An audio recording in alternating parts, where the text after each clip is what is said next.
یہ کہانی ہے جوزفین مارٹن کوبن نامی لڑکی کی۔ یہ ایک غیر معمولی جسم کی حامل امریکی خاتون تھی جو 1868 میں پیدا ہوئی۔ حیرت انگیز طور پر جوزفین کی 2 نہیں بلکہ 4 ٹانگیں تھیں، یعنی 2 ٹانگوں کے 2 سیٹ۔ اس عجیب الخلقت جسم کے باوجود بھی جیمز کلنٹن نامی ایک شخص نے ان سے شادی کی۔ ان کی میرڈ لائف بہت خوشگوار گزری اور خدا نے انہیں 5 بچوں سے بھی نوازا۔ یہ کہانی ایک ایسی لڑکی کی ہے جو دنیا کے لیے عجوبہ تھی لیکن اندر سے ایک عام لڑکی، خواب دیکھنے والی، محبت چاہنے والی جوزفین مارٹن کوبن۔ جوزفین 1868 میں امریکہ کی ریاست ٹینیسی کے ایک چھوٹے سے گاؤں میں پیدا ہوئی۔ جب وہ پیدا ہوئی تو بچی کے جسم سے 2 اضافی ٹانگیں لٹک رہی تھیں۔ لوگ گھبرا گئے، کچھ نے کہا یہ نحوست ہے، کچھ نے کہا یہ خدا کا معجزہ، لیکن جوزفین کی ماں نے اسے گود میں لے کر کہا یہ میری بیٹی ہے، جیسی بھی ہے میری عزت ہے۔ جوزفین جیسے جیسے بڑی ہوئی اس کی شخصیت نرمی اور معصومیت سے بھرپور تھی، مگر لوگ اسے عجیب نظروں سے دیکھتے۔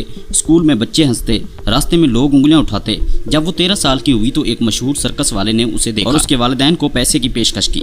پہلے تو وہ انکار کرتے رہے مگر غربت کے ہاتھوں مجبور ہو کر جوزفین نے خود فیصلہ کیا، اگر دنیا مجھے تماشا سمجھتی ہے تو میں خود کو تماشا بناؤں گی، مگر اپنے انداز سے۔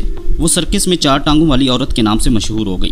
لوگ دور دور سے صرف اسے دیکھنے آتے۔ اس کی مسکراہٹ، معصومیت اور ہمت نے دل جیت لیے۔ سرکس میں ہی ایک نوجوان انجینئر کام کرتا تھا، کلنٹن بینٹ۔ وہ لکڑی کے سٹیج اور سامان کی مرمت کرتا۔ وہ دوسروں کی طرح جوزفین کو حیرت سے نہیں بلکہ عزت سے دیکھتا تھا۔ ایک رات بارش ہو رہی تھی، سرکس کی لائٹ بند ہو گئی۔ جوزفین اپنے خیمرے میں خوف زدہ بیٹھی تھی۔